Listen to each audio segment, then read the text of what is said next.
Hi, welcome to Inspire My Money where we inspire you to do more with your money without a budget. without a budget. Today we're going to be talking about 4 steps you can take to set financial goals that actually matter. Let's go. The number one step to your financial goals is to set up your why.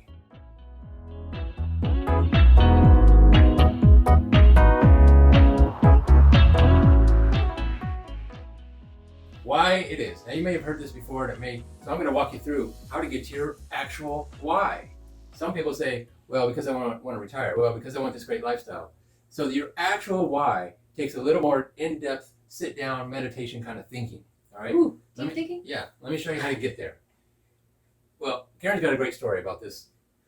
Absolutely. So one of the silliest things that John and I have seen is this MLM, multi-level marketing company, that they're trying to motivate their people, their salespeople. And they said, okay, well, our top prize is we are going to deliver $1 million in cash to your garage. We're going to do this in like single dollar bills or something, so there's some excessive amount of bills, and they're going to put it on a pallet and have a forklift, and they're going to beep, beep, beep, drive it into your garage.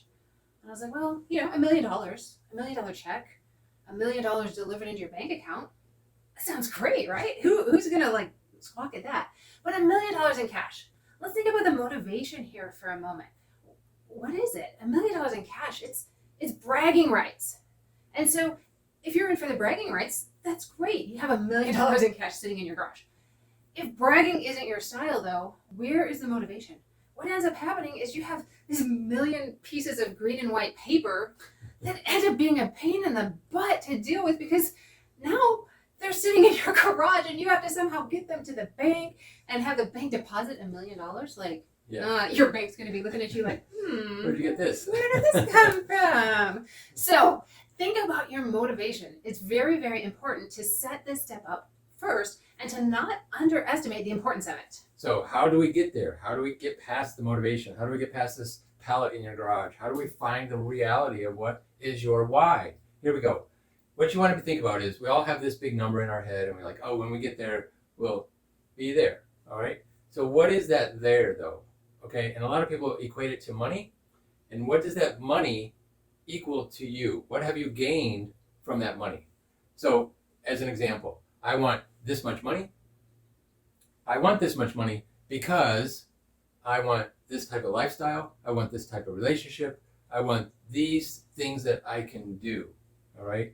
So it's this next step of I want this in my bank account, because we don't know what happens after that. So when you get your first reason why, you need to say because and finish your sentence. All right. When you finish that sentence, do it again.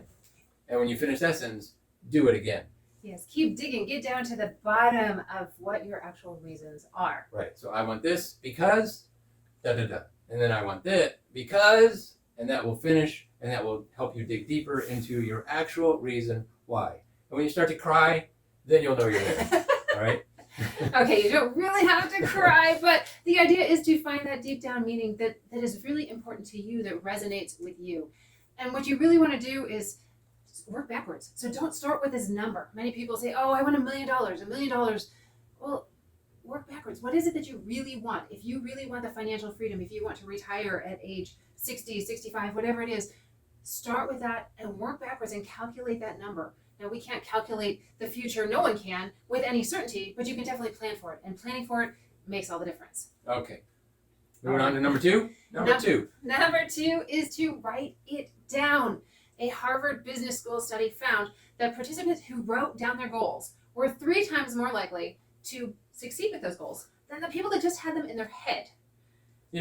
That, just to jump in here, there's many, many studies out there, and that Harvard business one is a very famous one that so many people have tried to disprove, but there are so many other studies that have been done that continue to prove it. Right, so the act of writing it down, physically writing it with a pen and paper, is even better than typing it, because we remember what we create. There's wiring in the brain. It's pretty cool psychological science in there, but we remember what we write down. And so write it down is so important, and be definitive. If you want that trip to Disney World, okay, well, I'm going to write down, I want to take a trip or I am going to take a trip to Disney World with my family in 2023. in a time frame. Give it a time frame, make it specific, go for it. Moving on to number 3. Number 3 is have 3 separate time frames. Have your short goals, have your medium-term goals, and your long-term goals. So you can always start with your long-term goals and work backwards from there. And then you come up with your medium. Medium can be, 1 to 5 years, or it can be a year to 2 years. It can be, medium is anything more than a year, all right? So don't put a medium-term goal as a 6-month, all right? It may seem like it's a long ways out, but your short-term goal is a year or less, and you can push that out to even 3 years, okay, depending on where you are financially. A short-term financial goal can be 3 years, even 3 to 5 years, depending on your age. So there's a lot of leeway here on how you want to set these up. But you need distinct, this is my short-term goal, this is what I want to accomplish next year. I want to go to Disney. In 3 years, I want to do this. And in 5 years or 10 years or more, For 30 years, I want to do this. So Okay. it's important to have a mixture of these so that if you're just setting the long-term goals, okay, I want to have this amount of money by the time I retire. Man, it's going to seem like you are not making any progress because it's a big number and it's a long time away. There's no sense of, man, I'm accomplishing something, right? And on the other hand, if you just set short-term goals, okay, I'm going to go to Disney next year with my family, and you set all those, well, you're not taking care of your future. Right. So just make sure you mix it up. Good. All right, moving on to number 4. This one's very, very important. Do this with your spouse. Whoa. Yes. Super, Really? super important that you do this together. Yep. If you want to succeed, do it as a couple, do it together. Sit down, have discussions, figure out how you're going to do it. What is it going to take for you to get there? What do you need to do? And do it as a partnership, because otherwise you're conflicting against each other, and it just makes for all kinds of stress. And we know this from our own personal experience that it wasn't until we really sat down together and got on the same page with our goals that we started to see massive success. And that's what we want for you. So make sure you are doing this together. And so a lot of people come up with, well, what if we have different goals? Okay. And so that's a big one. And so if you're sitting down and you're writing down your goals and your honey says, well, I don't want any of that. Well, now what? Okay. So take a look at this together and you start to learn. It might take more than one time. All right. It might take a few times. It might take weeks. It might take months for you to actually come up with an actual why and what you are tackling. Okay. Together. And so there are all kinds of things. You got married for a reason, and that reason is still there.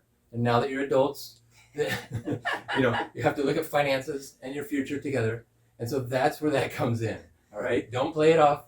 Don't poo-poo it. And don't say, I want my way. Get your ego out of the way and go back to married life and try and figure this out together. Okay. Because when you do it together, it will happen exponentially faster. I promise you. Absolutely. All right. So there you have it. 4 steps to set financial goals that actually matter, that you can actually